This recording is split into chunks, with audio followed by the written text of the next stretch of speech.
Welcome to Stories from the Park, a Heritage Park podcast. Hi, I'm Dominic Terry, Communications Manager. And I'm Keziah Quill, Chief Curator here at Heritage Park.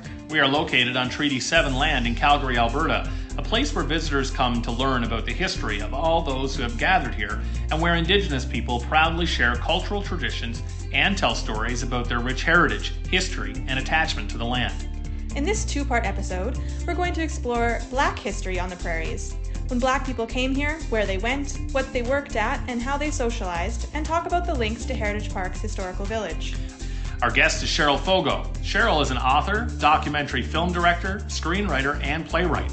She's a longtime researcher and voice for Black pioneers in Western Canada, and has won several awards for her latest documentary, John Ware Reclaimed.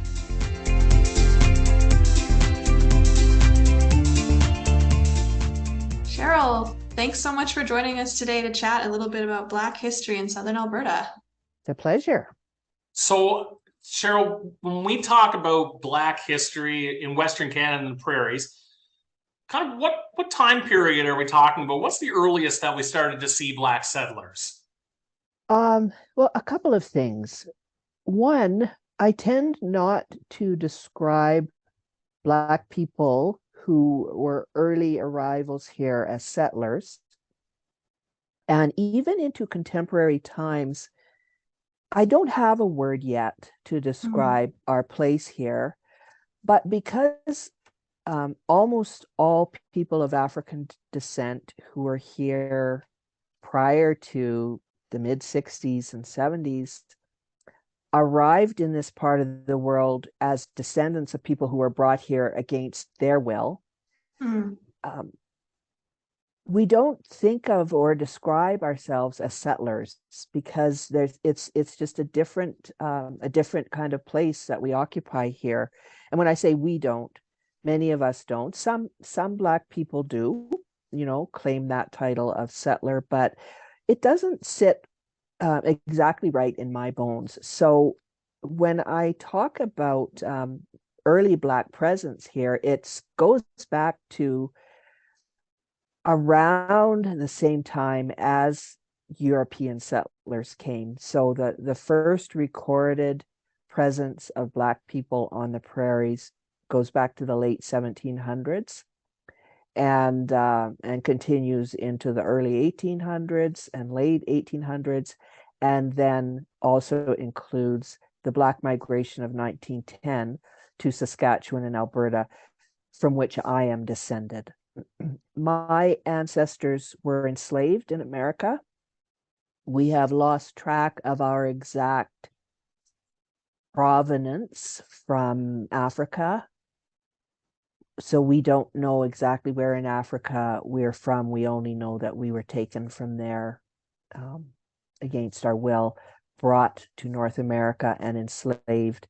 And then, as is the case with millions of other people of African descent, tried to make our way and exist in this part of the world as best we could. Great. That's so much to think about. That's a lot there. So many things to think about. So you mentioned this migration of 1910. What was drawing people to come here then? Most of the Black people who came, and there were between 1,500 and 2,000, so it was a more sizable number than what most people would think of. Most of them came from Oklahoma.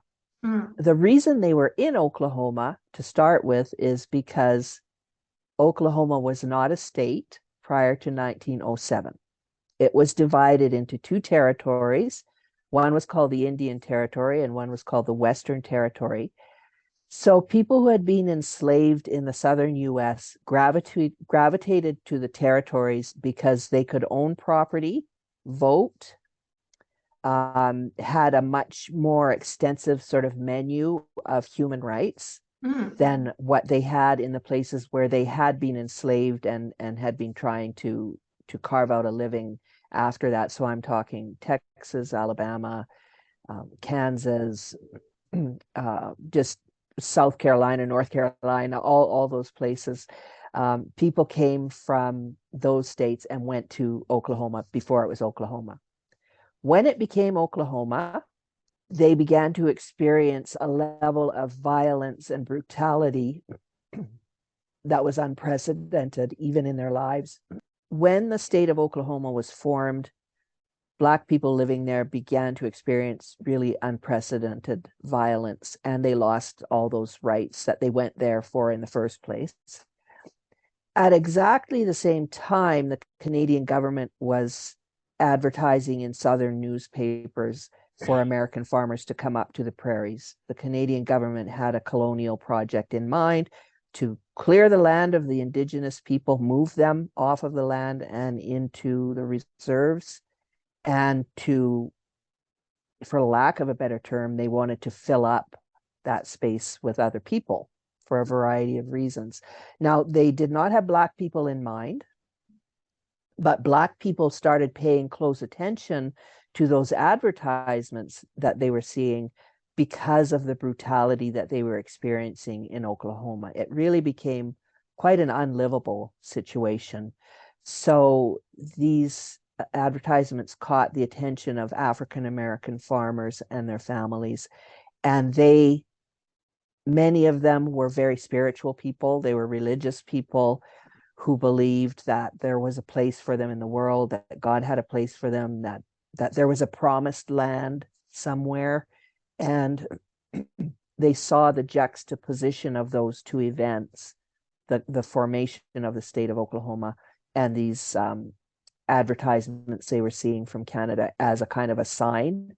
And that is why in such large numbers, people fled those experiences and sought what they hoped would be a better life in Canada.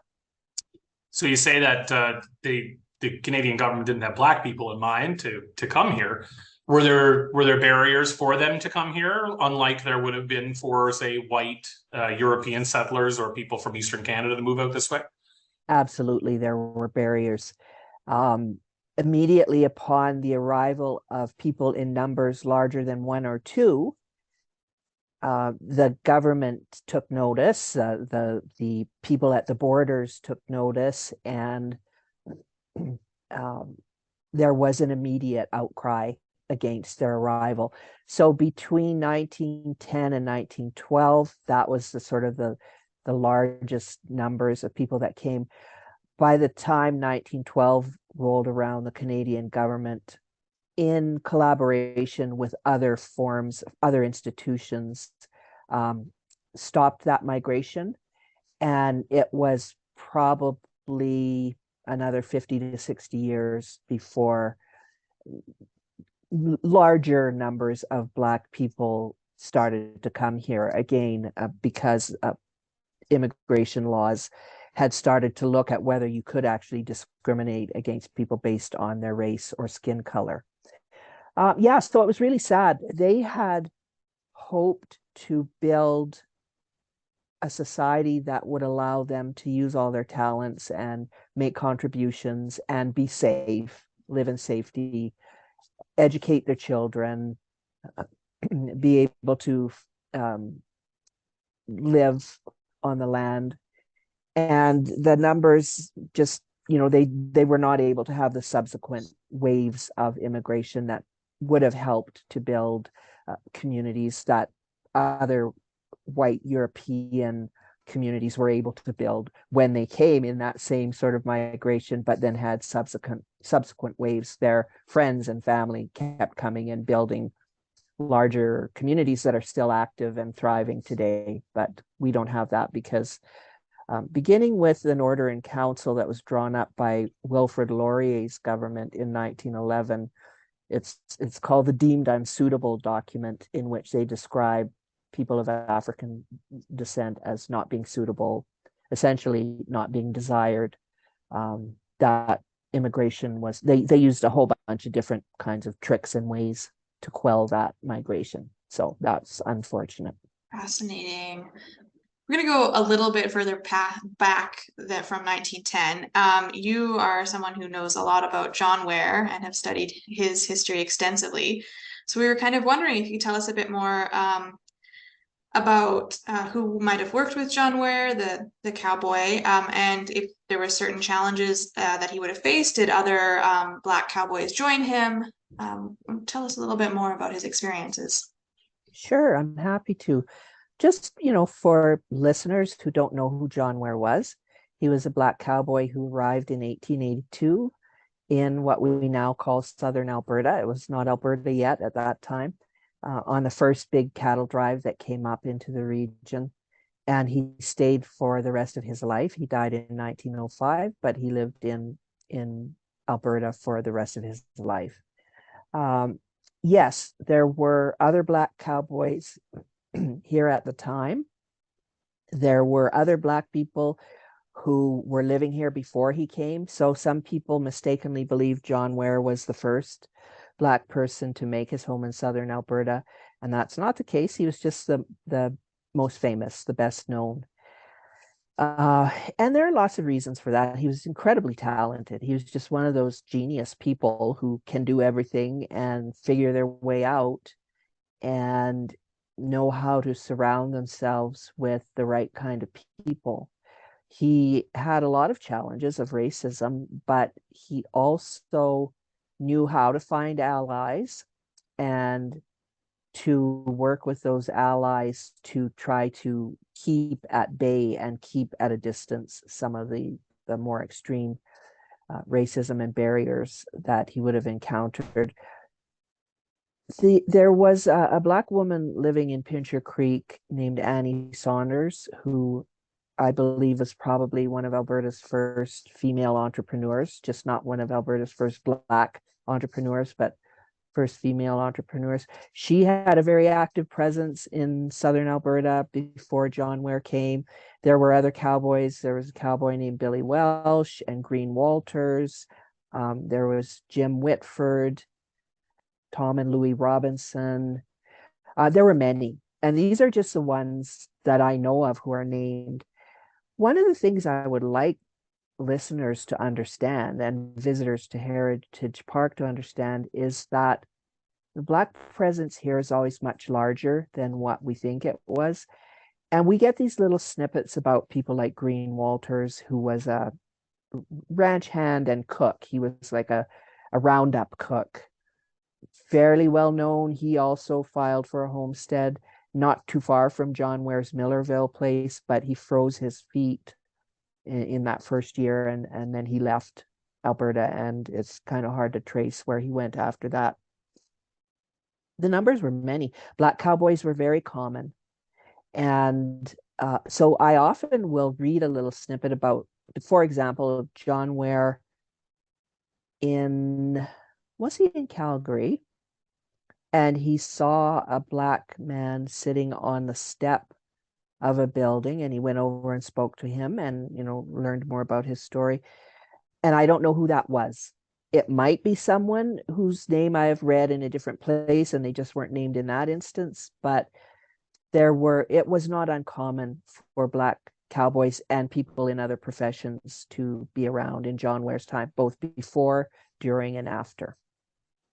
When they came, and largely after John Ware in the 1910 migration that you were talking about earlier, did they sort of settle around the centers of Calgary, or did they sort of spread themselves out?